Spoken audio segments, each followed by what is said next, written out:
Hey guys, how's it going?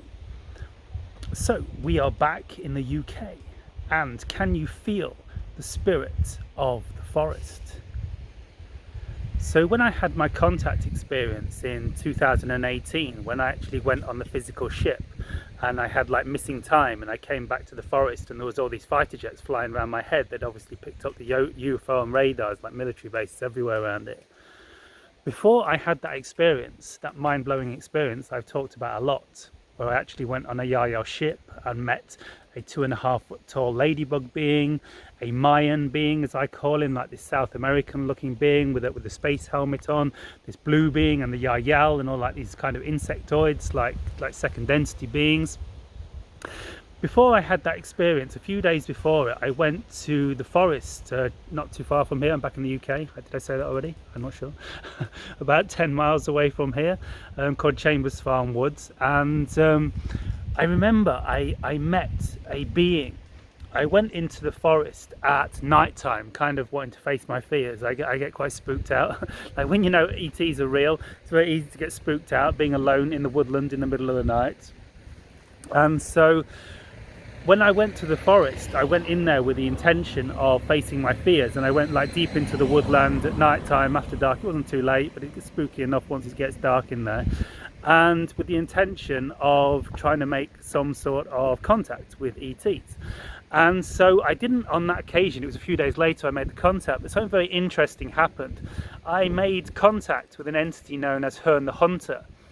He's got other names, but basically he's the pagan. I think it's one of his other names begins with C. I can't remember his name, but Hearn the Hunter I know him as, and he's the pagan god, which is a man with a stag's head, like a fully grown man, and he has stag's head. So I walked into the forest, like deep into the woodland, and I got in there, and like I didn't meet him in the physical, quite luckily, because that would have been terrifying, because he was like taller than me. He's like, I don't know, he's significantly taller than me from what I remember. Maybe not that much actually, thinking about it, but I think traditionally he's very tall. And so unfortunately I didn't meet him in the physical, because that would have terrified me. But I met him in my third eye, and I was quite calm when it happened. But I kind of like, because it was dark, I didn't really have to, I couldn't see much, so I don't know if I had to shut my eyes to kind of see with my third eye. But I remember like being deep in this forest, and this guy, this Hearn the Hunter, walked up to me. He walked straight up to me in front of me, and there is this, in my third eye, I'm seeing this being walking up to me. This like kind of, I don't know, 6 foot tall being with a stag's head. And had a very beautiful energy, very calm energy, and he said, come with me. And I followed him a little way into the forest, and I don't actually remember anything much happening after that, so who knows. In these I don't remember scenarios, if you've heard my other videos, often with the ETs, like something did happen, but it's like kind of we're not ready to fully recall it. So anyway, what I found out later, and I think this was sometime after the contact experience, which happened a few days later, is that Hearn the Hunter is the guardian of the forest. He's the guardian of the woodlands, traditionally. And like I feel like I had to get his permission I had to meet him first so he could give me permission to have extraterrestrial contact and create all this chaos in his woodland, because it was a few days after that that I went back into this woodland and had this experience where a couple of days around that time I saw a UFO there, but then I went back again a few days later and had this experience. Right, it's okay. And had this experience where getting in everyone's way here. had this experience where I didn't think there were many people down there. More and more people are getting attracted to the beautiful nature. And so I had this experience where like one minute I'm in the woodland and I'm like kind of looking into this like kind of like here, kind of looking into this dark bush, and I start having this multi-dimensional experience. I can see reality multi-dimensionally. I can see several different future realities laid out in front of me in my third eye, like multi-dimensionally, kind of like many TV screens in front of me. And depending on what actions I took in the day would depend on what reality I would shift to later in the day. And then my frequency is going super high. I feel like I'm having an enlightenment experience. I feel like super euphoric. And the next thing I know, I'm in like a completely different part of the forest. I'm getting self-conscious that people are listening to this. Because when you start talking about it, people are like, what this guy's talking about? There's like some horse riding stuff there. And yeah, the next thing I know, I'm in a completely different part of the forest. and the lighting's all different. I feel like I've just turned round, but I'm now fairly sure that I was in a completely different part of the forest, and this happened in an instant.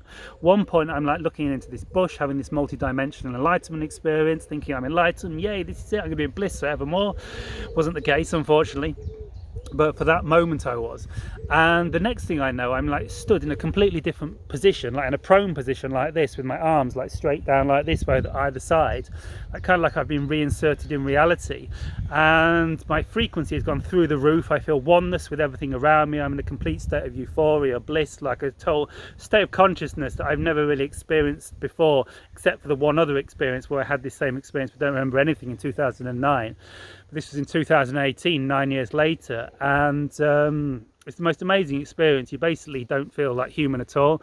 You feel like an infinite, multi-dimensional, immortal, quasi-physical energy being who's just made of pure bliss, love, light consciousness, and you become one with all of creation, which is our natural state that we forget in this human meat suit. And so, and there's all these fighter jets flying around my head, and like an instant before there was pure silence. And so I'm stood like this, and I know something profound's happened. I kind of know that I'm the reason all these fighter jets are here, and but I'm kind of disoriented. And then after a few moments I start to realize I've probably had a contact experience, because of course I've been talking about this and attempting to make contact for many years. And yeah, and so that was what happened. But the point, I've told this story so many times, but the point I started to remember what happened like about 2 weeks later. So I didn't consciously remember meeting the 2.5 foot tall ladybug being and the blue being that I don't remember so clearly, but the Mayan being that I do remember very clearly. And but I remembered it in meditation about 2 weeks later. So, and I believe this is what Bashar, the channel by Darryl Anka, the ET channel by Darryl Anka, calls a phase shift experience. He says at first it will feel like a dream, but it'll become more and more normal, and you'll begin to integrate it with reality, and it'll become more normal with time. So I believe this is what happened to me.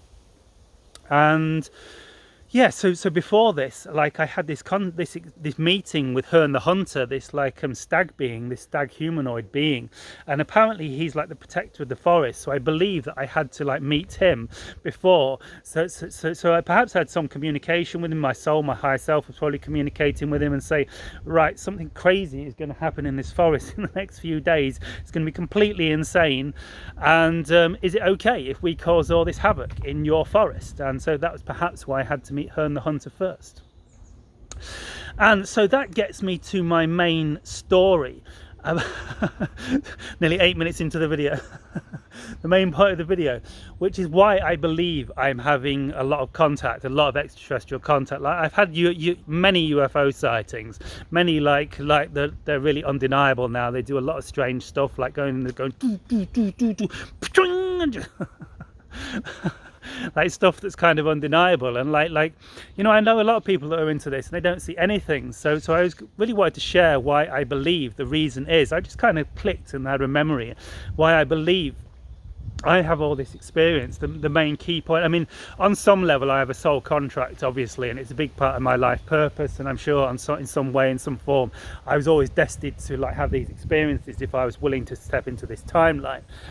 However, there is one thing I remember I did, like when I was listening to Bashar back in 2007, 2008, it was like a rough period in my life. You know how these stories all start going through a really difficult time in your life, and then you go through the hero's journey, and then you transform and you come out happy the other side. The hero's journey is a model of human life. I'm not claiming I'm a hero, as one of my friends misunderstood me, saying I'm a hero. Look up The Hero's Journey by Joseph Campbell, and it's the model that most movies are based on, and Star Wars was based on. Anyway, getting back to my point. So what was my point? Oh gosh, I completely lost myself. This wouldn't work on TikTok, would it, where you've got to keep everyone's attention? It doesn't work that well on YouTube. However, so yeah, the point is, I remember, I was listening to Bashar 2007, 2008. I was going through a rough period in my life. I was suffering from anxiety, depression. I just quit doing drugs and alcohol after a crazy phase in my life. I was having health issues, and this is how most people's, this is how the hero's journey starts. Something normally forces us into embarking on a crazy journey. And so I met my mentor at the time, which is a part of the hero's journey, if you know about it, who was Bashar, channeled by Daryl Anchor. Like, I'd seen channels before and they all just seemed crazy, going, hello, hello, hello, like me, like most people obviously think I am. But then I came back, like I came across Bashar through a series of like synchronicities and coincidences. That'll make the video extremely long if I talk about that. I came across Bashar's teachings channeled by Daryl Anchor, and oh yeah, I remember at one point, so I was listening to them every day, and I did for several years, like listen to Bashar every day. And at some point, I like got really excited by the idea of extraterrestrial contact. I was already into the extraterrestrial contact. I'd already been doing Dr. Stephen Greer's CE5 meditations and had a series of 3 UFO sightings before this. So it was actually kind of before this that I had my first series of sightings. It's obviously something to do with soul contracts, and probably. And just my willingness. I mean, one thing I actually did, I was doing the CE5 meditation, which you can look up on the internet, CE5 ET contact meditation. I was doing this like every night for about 5 weeks. Like, I really got into it. It made me feel amazing. I was seeing visions. I was feeling relaxed and euphoric just doing the meditation. So I carried on doing it. And I guess it was my dedication and really my determination to move forward with it. And also it's quite early on, like not many people were into this at the time, so the ETs were obviously like heads up, looking out for people to make contact with. Like these days everyone's into it.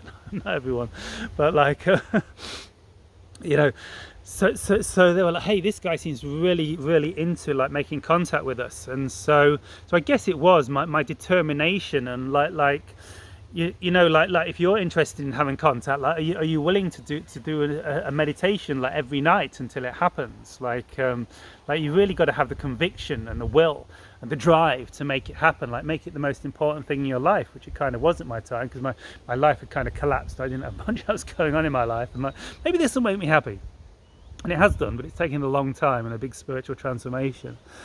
And so I had a series of 3 UFO sightings over my parents' house here, not too far from here. I'm staying with my parents now. My parent, now singular, unfortunately, or fortunately for my dad, he's in the spirit realm, lucky him. And so yeah, and so really this conviction to make contact, and then it was like, I believe through doing these CE5 meditations and doing this visualizing making contact with the grey being, I shifted to a timeline where I made contact with like Bashar, like channeled through Daryl Anchor. And so I remember in one of Bashar's channelings, he was saying, like, if you want to have contact with us, you need to grow in consciousness. You need to expand your consciousness. You need to grow spiritually. Basically, you need to become kind of enlightened. And I wouldn't say I'm like fully enlightened. I can't enter samadhi in a state of conscious bliss at any point in my life. But I've definitely gone through a huge spiritual transformation. I'm definitely feeling pretty good right now. Woohoo.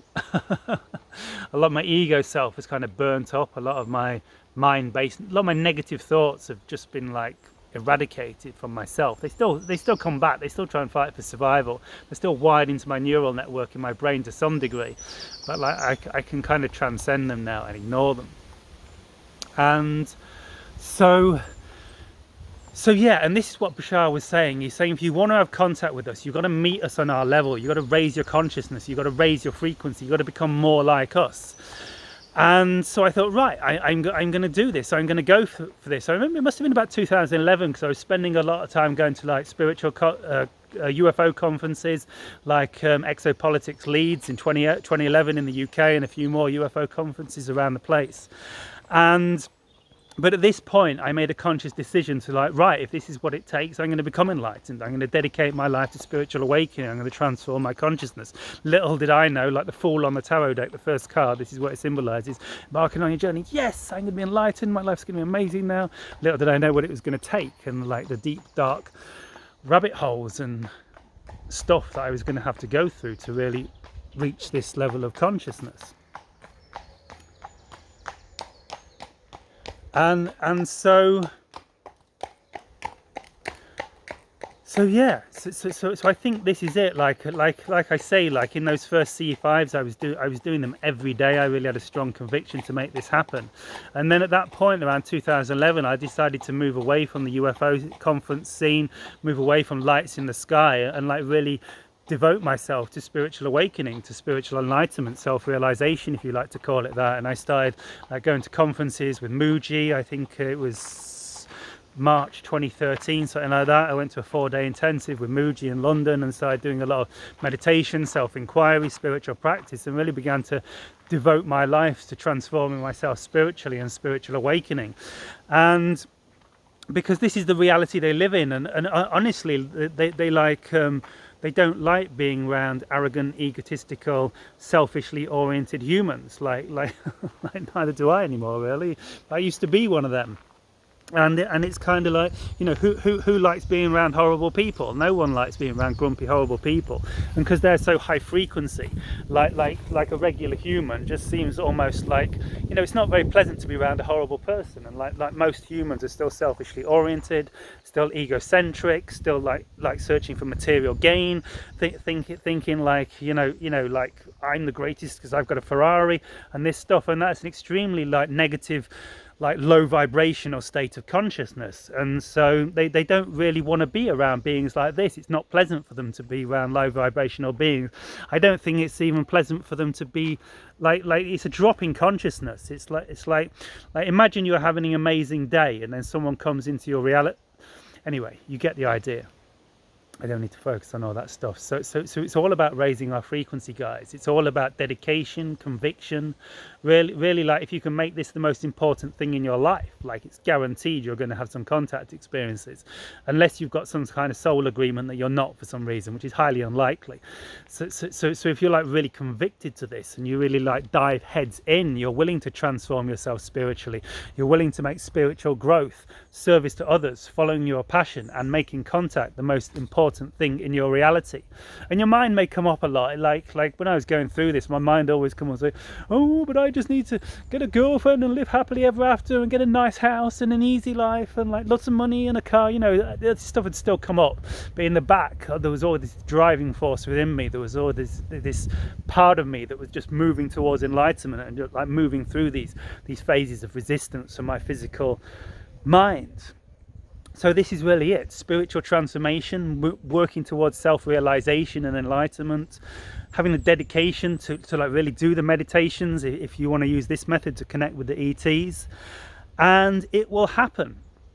And so I have a course coming up. This year is going to be big for contact, guys. It's already big for contact, isn't it? Like I was saying this in a lot of my challenges and messages last year that like, I don't want to say I told you so, but I've been saying for a long time that 2023 is going to be a big year for contact.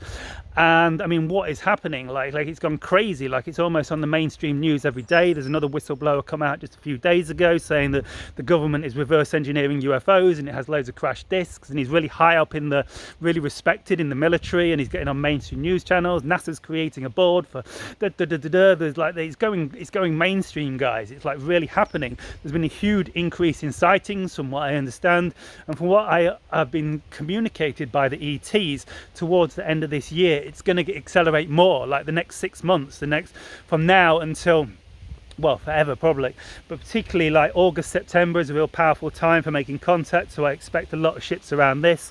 The Yaya said that, you know, around December is a significant time, or towards the end of the year.